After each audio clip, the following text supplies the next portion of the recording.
It looks like somebody got sucked into the custom motorcycle side of Instagram again, huh?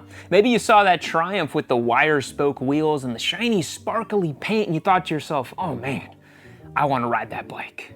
But then you realize that you don't simply go and purchase a bike like that. Some bikes you must build.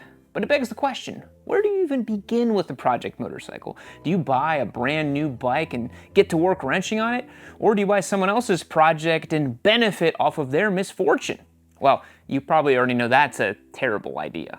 I have had the pleasure and awful displeasure of owning many project motorcycles during my riding career. I've turned some wrenches, yelled many profanities, and knew when to call it a day and handed them off to more qualified professionals. Project motorcycles can be an incredibly rewarding experience, or a deeply frustrating one, and honestly, it's usually a combination of both.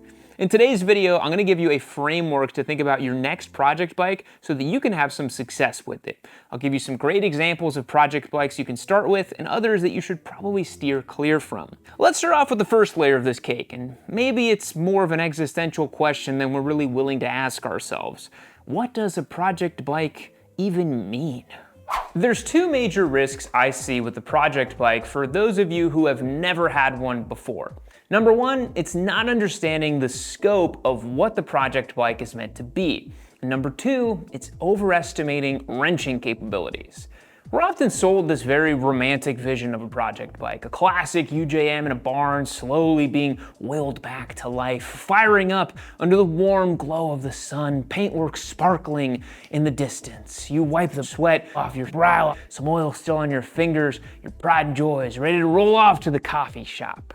Yeah, it's all pure just Hollywood fantasy. Most project bikes spend their time collecting dust while their owners are prowling forums for the ancient lore on how to fix the arcane points-based ignition system.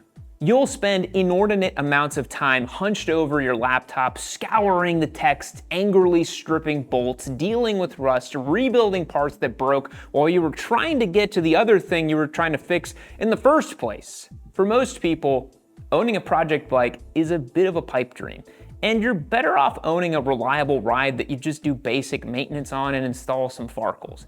I know that sounds harsh, but if you have zero experience working on bikes, you need to spend some time working on those fundamentals, being in the dojo, doing the boring stuff.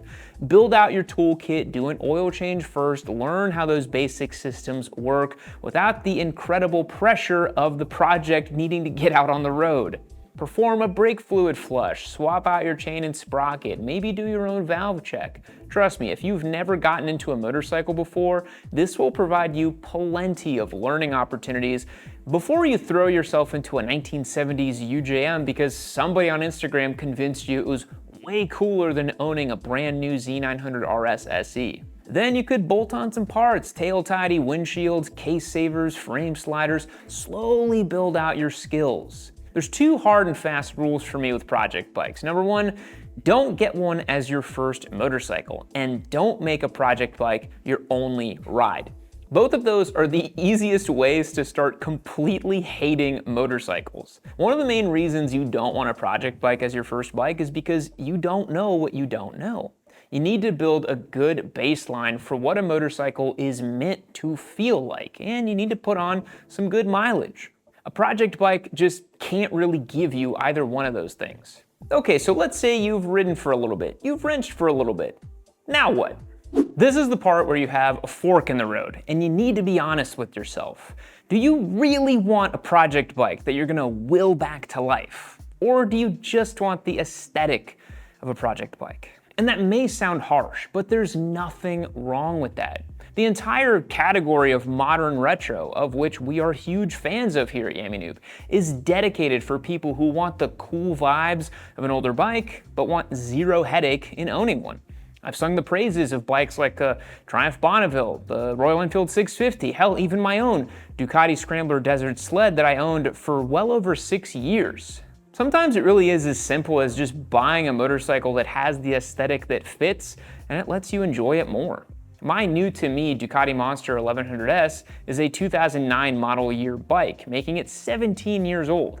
And despite the fact that it just needed some basic maintenance, it was about as much of a project as I wanted in my life right now. And even then, I've got my trusty 2024 Aprilia Touareg 660 sitting right next to it in the garage in case the monster decides to stop working for whatever reason. The other route leads you to your first real project. And before you even buy the bike, you need to define the scope. But for now, a quick word from our sponsor, ASMAX. A lot of riders get tire pressure wrong. They take a glance at their rubber while they zip up their jacket, maybe squeeze the tire and think, seems good enough to me. But you could be riding around on low PSI and not even realize it. The warning signs might not be obvious at first, before your handling is noticeably compromised, and you're still risking more when you ride. An underinflated tire results in worse braking distance, overheated tires, and uneven wear, not to mention the risk of a blowout or potential damage to your wheel. That's why I keep a tire inflator in the shop and on my bike. Emergency roadside assistance can cost hundreds of dollars per call, and with this product, it pays for itself after just one use. I've been using the ASMAX T40 because it's small enough to keep on the bike, but powerful enough to top up a tire in just a few seconds. The built-in gauge means you're not guessing or constantly switching between a pump and a gauge like you would at the gas station. There's never been an easier way to ensure you're properly maintaining your tires. If you want to add a no-brainer addition to your kit, check out the ASMAX T40 at the link in the description box below. Thanks to ASMAX for the support, and let's jump back in and talk a little bit more about project bikes. So let's think about this really quick. Are you buying this bike to tear it apart and learn how it works? Do you want that specific model for the vibe or the character? Are you trying to build a specific motorcycle for a specific purpose? Identifying and developing a roadmap for the project will mean fewer headaches down the road and fewer broken hearts. Also, whatever money you have set aside for your project, let's say it's $2,000, $5,000, $10,000, whatever it is, I always recommend to double it. Parts and labor adds up really quickly, and owning a project should never be a financial burden. It should be money you're willing to light on fire. It should be fun, a learning experience, and something you're doing because you truly love it.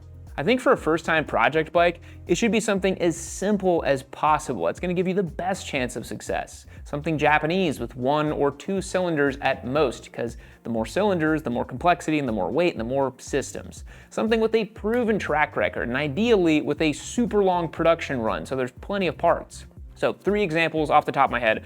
Honda CB125S, completely mechanically transparent, single overhead cam, 1 carburetor, and they made like a bajillion of them. It's an awesome first blank slate to just really understand how motorcycles work. Another example, if you want something a bit more complex, an SV650. You can do anything with an SV650, and chances are someone already has. And the last option, how about something tried and true, the Harley Sportster? You can do anything with these too, and they have that vintage classic Americana vibe about them. And I actually really like Sportsters. Pick a solid platform, set a goal, and work backwards from there.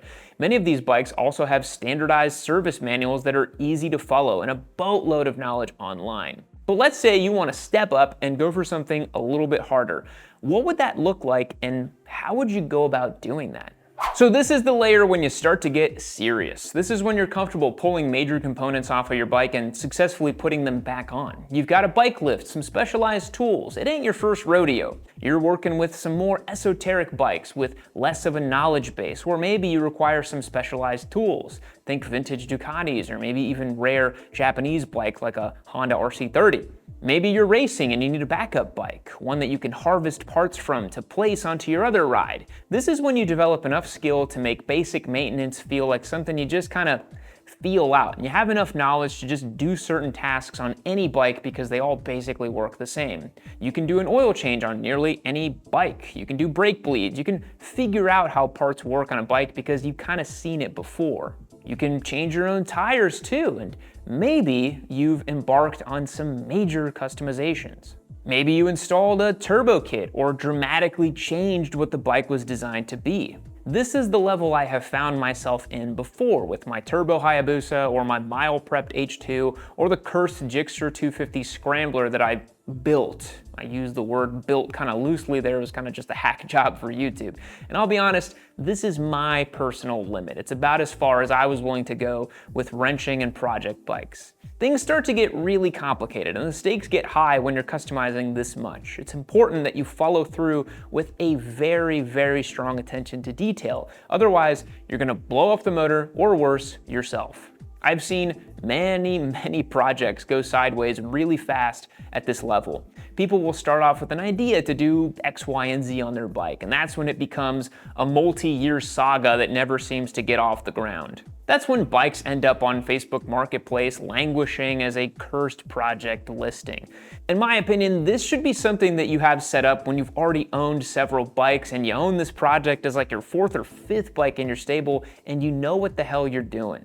Typically, you have to start with a vision. For example, you want a Turbo Hayabusa. You know the steps, you get the general idea. You're gonna spool on a snail, air's gonna go in one way, exhaust's gonna go out the other way, it's gonna spin it up and go real fast. But the vision changes, the scope changes, it's a little harder than you expected. Maybe you don't have the right tools. Did you do enough research? This is starting to get kind of crazy. And at this stage, it's where you either quit the whole project bike thing or you realize you love it and you start ascending to the final level. The final layer of project bikes is when you're gonna go full custom fabricator. You not only understand how the bike is put together, but you're willing to chop it up, change it, and successfully create something completely new that the world has never seen before. This is where you'd see something like a bike from the hand-built show, or maybe professional grade race bike used at high-level club racing, or even national level racing. You're building a true one-off machine for an extremely specific purpose. We're talking engines totally out of frames, completely torn apart and put back together again, CNC machined parts, 3D printed parts, customization, and ideas that have no precedent, and you're flying completely blind. This is not for the faint of heart, and there's a reason that such a small percentage of motorcycle riders get to this stage. I mean, we're talking about your Eric Buells, your John Brittons, our true legends of the sport. It's equal parts engineering and art. Some of the most well-executed custom builds blur the line between precision and beauty. This level takes decades to reach and is the culmination of years and years of building different skill sets, acquiring tools and knowledge, and understanding what you really want to do with a motorcycle. This is the wizened bike builder archetype you probably think of, and the type of guy you imagine yourself to be when you think of your project motorcycle. I'm gonna be totally honest here. You're not that guy, pal. You just aren't. And I'm not either, and there's nothing wrong with that. This is a crazy level to reach. Now, all this to say, I think there is a degree of just kind of yeeting it when it comes to project motorcycles. Waiting for the perfect bike, waiting for the perfect conditions, there's never gonna be a perfect bike or a perfect time. Sometimes you just have to go for it, and if it feels right, and just kind of figure it out from there. This video just serves as kind of like a best practice guide, but in reality, life is full of those moments where you just jumped into something and learned as you went. That's how you get some of the best stories out of life. Maybe your first project bike was a giant pile of crap and it never ran, but maybe you made some great friends along the way learning about the bike, or you got a good story out of it. Motorcycles mostly just exist as tools to generate experience and stories. Whether you take one out for an epic ride and have a story you'll tell for the rest of your life, or you buy a crap bike that helps you learn how to wrench, it's about the experience and about the action. So get out there, make some mistakes, think things through as much as you can, and get that project bike. I've had some amazing experiences owning the ones that I did. I mean, I'm one of the few people on planet Earth that can say they went full throttle with a Hayabusa that was spooling a turbo between their legs and making well over 300 horsepower. I'll carry those memories with me for the rest of my life. Now go and make those memories, boys, and enjoy the ride. So what do you think about project bikes? Have you had one? Do you want one? Share your story down below in the comments. I love hearing from you guys. Thanks again for watching today's episode. I hope you learned something and I hope you had some fun. I'll catch you in the next one. See you later.